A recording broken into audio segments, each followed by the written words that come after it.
Yatkım geleti ısık göl. Balık bulup şarыңdan akım geledi ısık göl.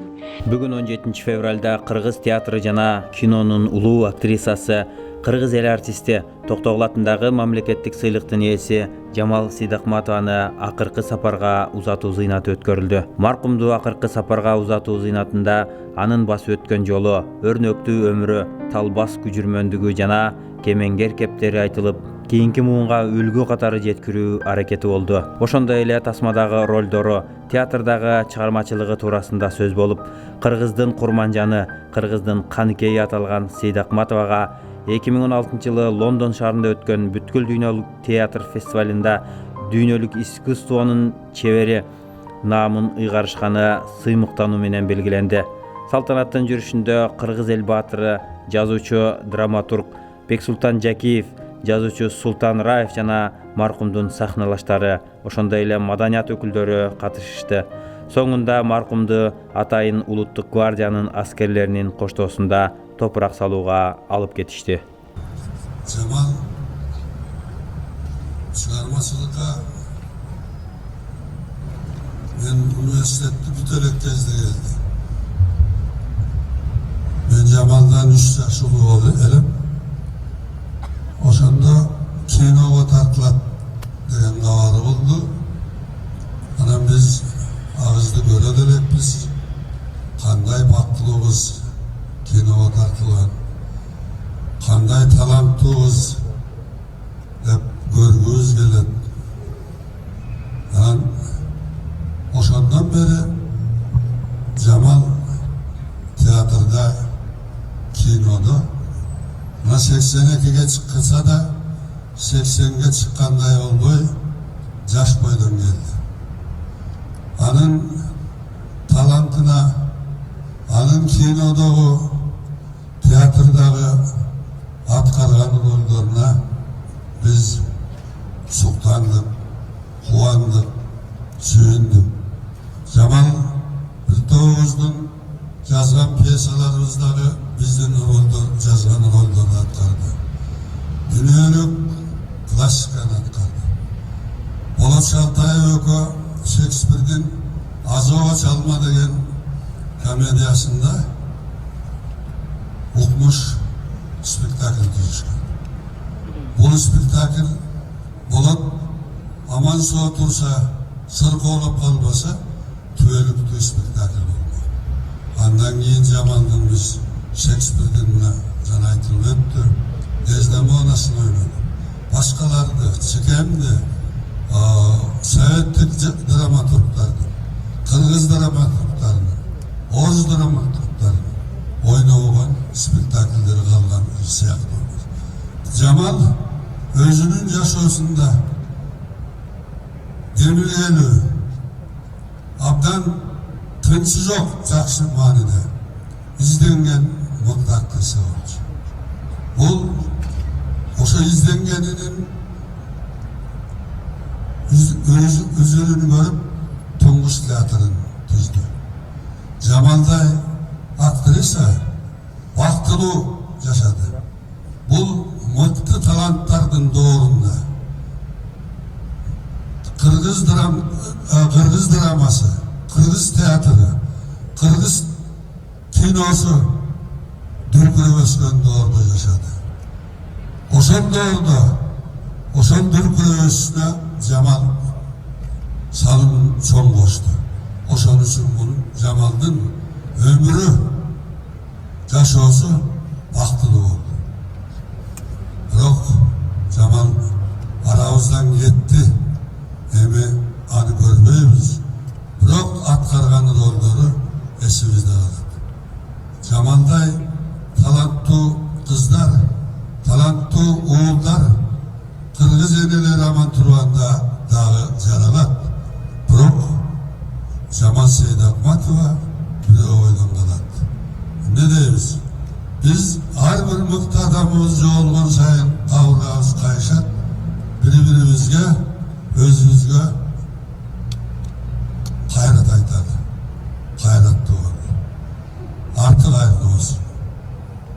Урматтуу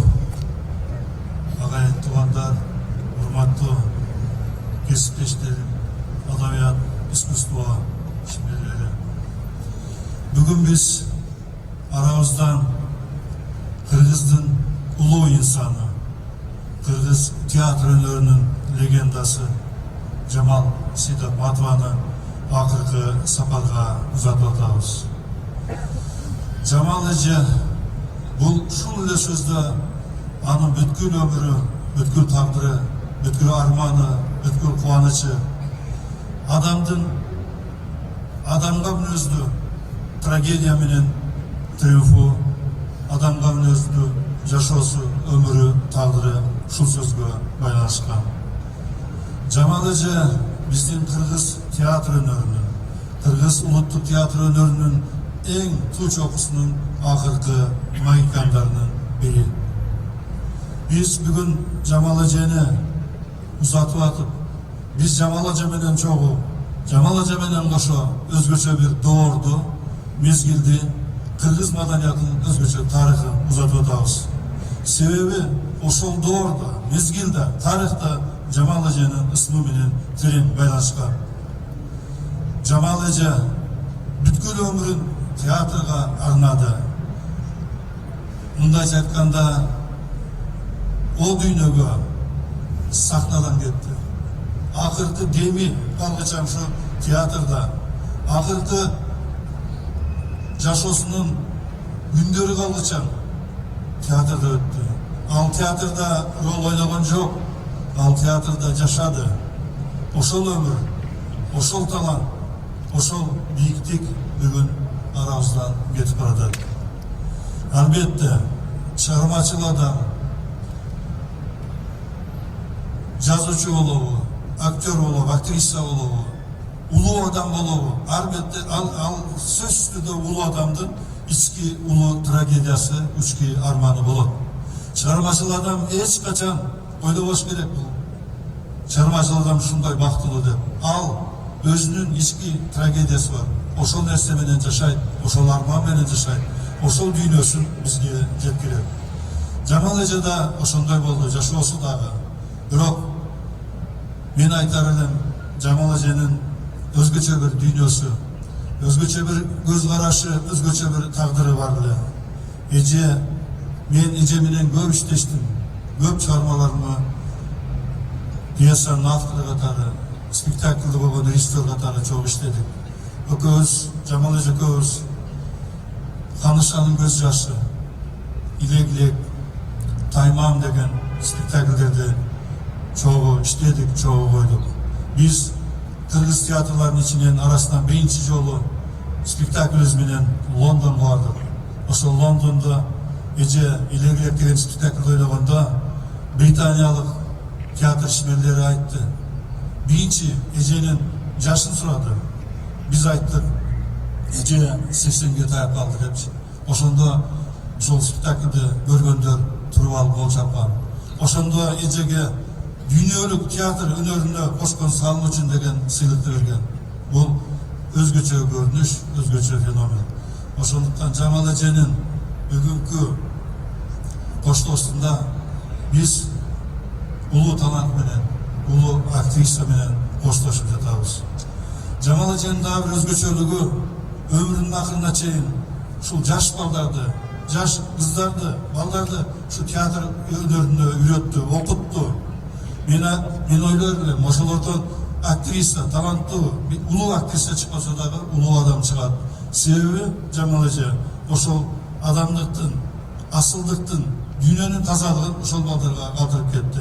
Ошол балдар эженин өмүрүн мындан ары дагы улантат. Ошондуктан искусство адамы, маданият бул баарынан жогору турат. Саясат, башка маселелер бүгүн бар, эртең кетет. Бирок маданият бул дүйнөнү кыймылдаткан нерсе. Маданият дүйнөнү сактайт, маданият дүйнөнү өнүктүрөт. Ошондуктан ошондой инсандардын бүгүн кетип аткан арабыздан өзгөчө биз үчүн чоң жоготуу эстелет. Биз айтабыз, чоң жоготууга учурадык деп. Ар бир инсан өткөндө. Эмне үчүн биз ушул сөздү айтабыз? Себеби ар бир инсан, ар бир чыгармачыл адам эч кайталангыс мындай адам болбойт.